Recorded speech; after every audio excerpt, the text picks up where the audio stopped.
په دې شي کې به موږ تاسو فرق کوو. ریاست پاکستان جوړ دی، ریاست پاکستان آزاد نه دی. ریاست پاکستان و هغه ګوډاګیانو ته حواله سوی دی، کومو ګوډاګیانو چې د انګریزانو په دې وطن کې سپي مینځل، یا کومو ګوډاګیانو چې د انګریزانو غلامي کوله، یا کومو ګوډاګیانو چې د انګریزانو اسونه مینځل. غلام ریاست، استعماري ریاست پر موږ قابض دی، هغه په څو شکلو قابض دی.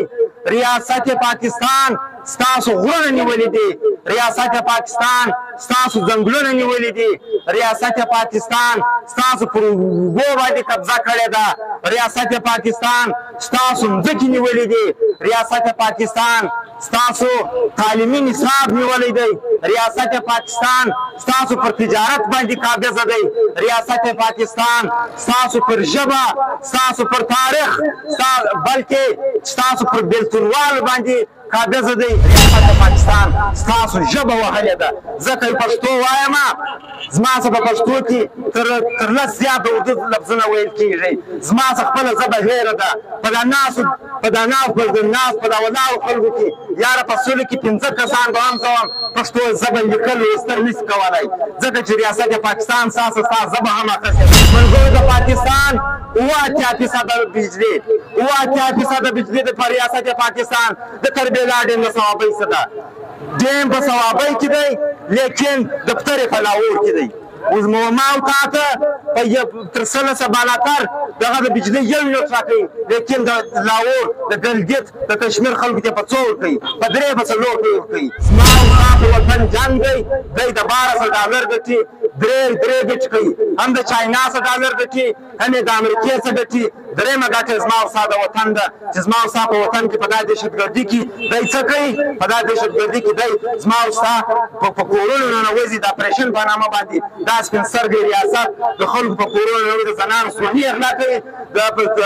د خلکو په دوکانو باندې ننوځي، ګاډران یې ملاتړ کوي. شکر الحمدلله پښتانه یو، په پښتو به نن سره خلاصوو. ملګرو، ریاست پاکستان آزاد نه دی، ریاست پاکستان جوړ شوی دی. په دې شي کې به موږ تاسو فرق کوو. ریاست پاکستان جوړ دی، ریاست پاکستان آزاد نه دی. ریاست پاکستان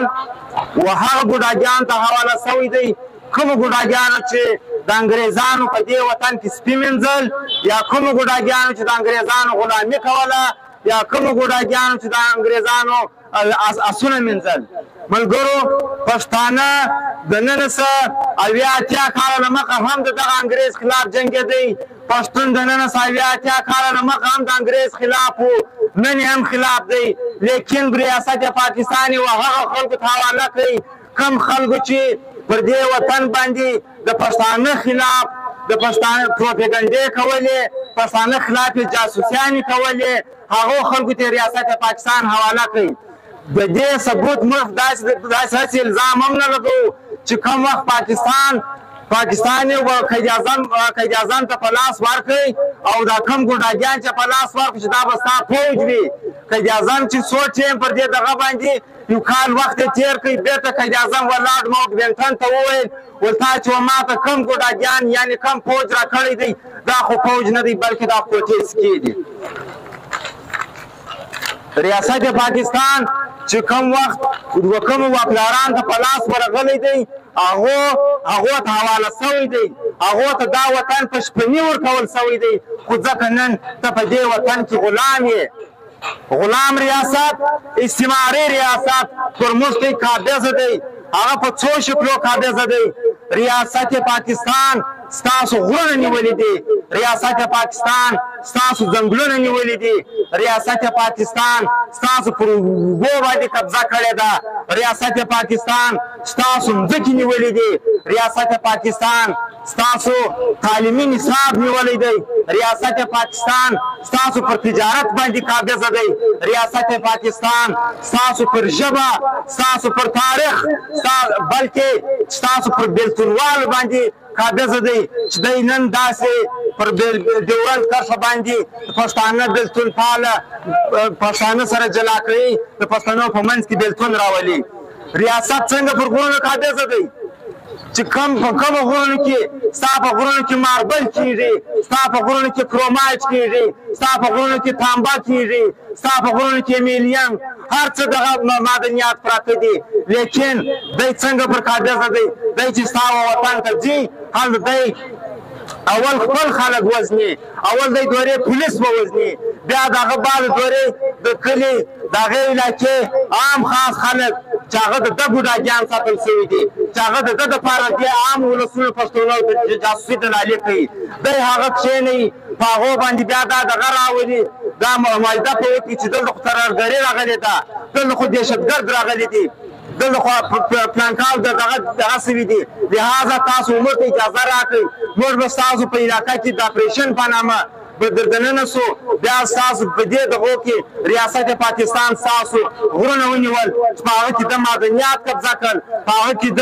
دا چین پر دغه باندې پر دوکۍ باندې دی ستاسو پر کویله باندې ولاړ دی، دی په دوکۍ کې ستاسو پر دغه باندې د ټکس بجای دی بکې درڅخه اخلي، دی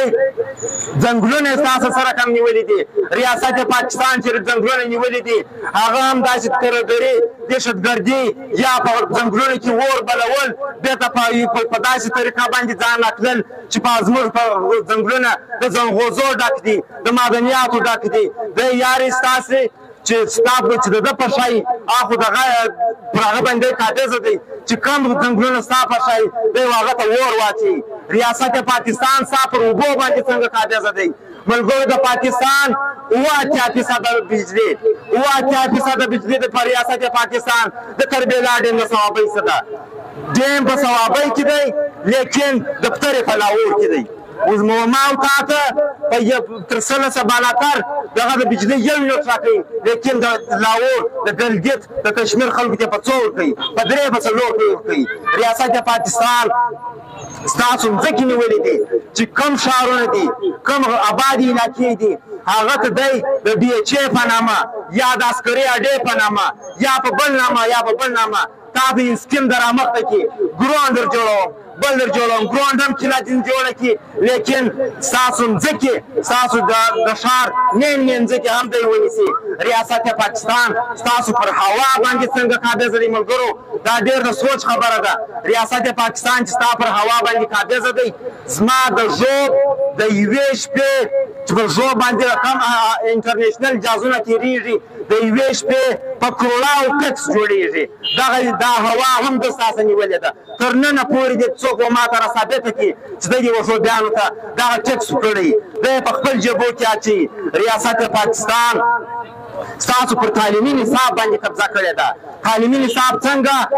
د دروغو کتاب یې درته جوړ کړی دی، میجر عزیز بچي پلانکا وکړئ، میجر پلانکی چیرې دغه سو دا توره یې ووله ها توره یې ووله، لیکن د انډیا په مقابل کې دی 0 دی.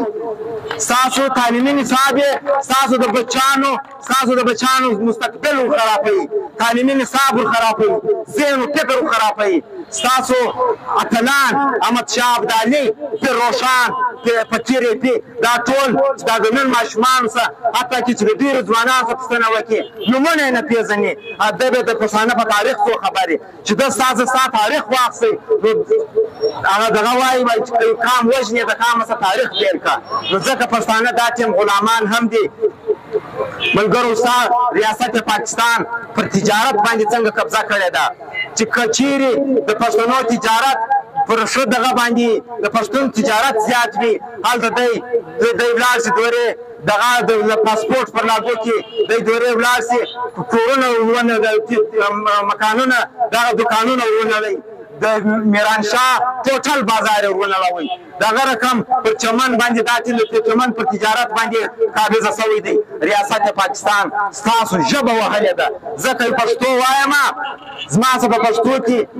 تر لس زیات د اردو لفظونه ویل کېږي، زما څخه خپله ژبه هېره ده. په دا ناستو په دا ولاړو خلکو کې یاره په سلو کې 15 کسان به هم زه پښتو ژبه لیکل لوستل نشي کولی، ځکه چې ریاست پاکستان ستا ژبه هم اخیستې ده. نو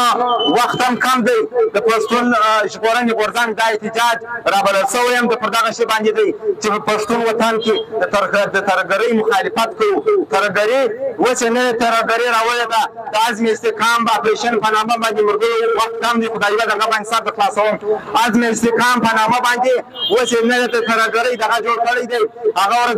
د امریکې دغه سره نوې معاهدې سوي دي دی ورته وایي زما سره ما ته دغه پکار دی لوی اصلي پکار دی امریکا حمایت وکړي دا جنګ پراکسي جنګ دی بهرنی جنګ دی لیکن په وطن زما او ستا کېږي زما او ستا پر وطن کېږي مرو به ما او ته چاینا